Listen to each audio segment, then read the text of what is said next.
Picture a horse in a field in Ireland. He's not racing, he's not training.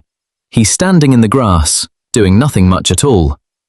And that horse is worth around $200 million. More than a private jet. More than most sports stars earn in a lifetime. He made it without winning a bet or scoring a goal. He just stood there and grazed. His name was Galileo. So, how does a horse standing in a field become worth $200 million? Start with the part that makes sense. Galileo could run. Fast. In 2001, he won the Epsom Derby, then the Irish Derby. He won his first 6 races in a row. For a racehorse, that's about as good as it gets. And all that winning earned him around €1.5 million in prize money, which sounds like a fortune. Then he retired, and the real money started. Because Galileo was about to earn his entire racing career all over again. Every single week. Not from running, from something else. When a stallion stops racing, he starts breeding. Owners of female horses pay to have their mare bred with him. They're buying his genes, his speed, and they pay a lot. Galileo's price was kept secret, but people in the industry put it around €600,000 for one breeding. 600,000 for one. Now count how many times he did that.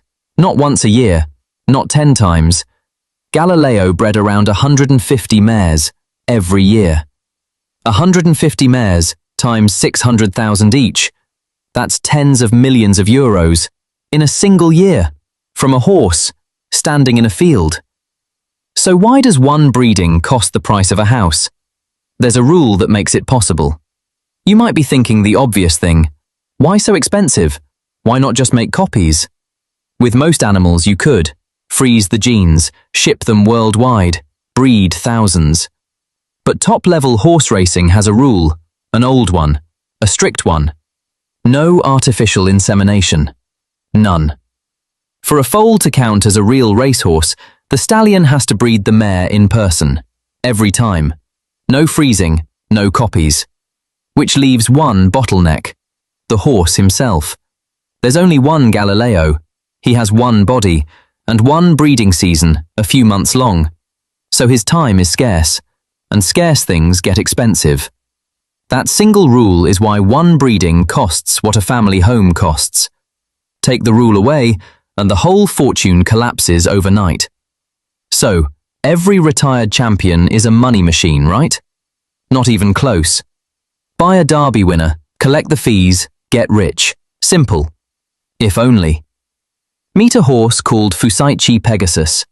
In 2000, he won the Kentucky Derby, the biggest race in America.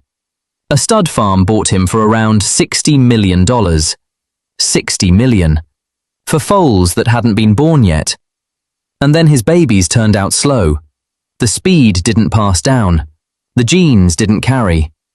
$60 million and the bloodline fizzled. Because breeding hides an uncomfortable truth. Winning races is about the horse.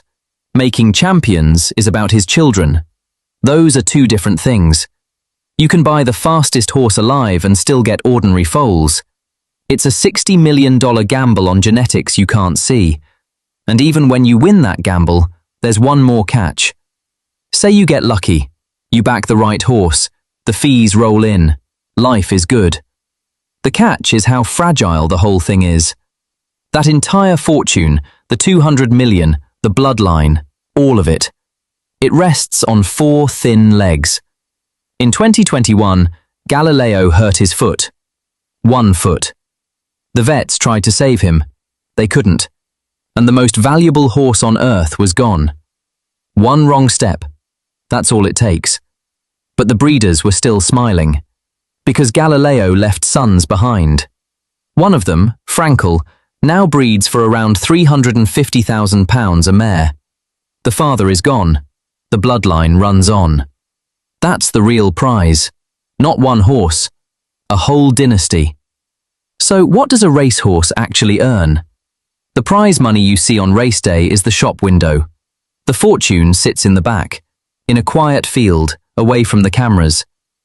Galileo raced for 2 years. He bred for 18.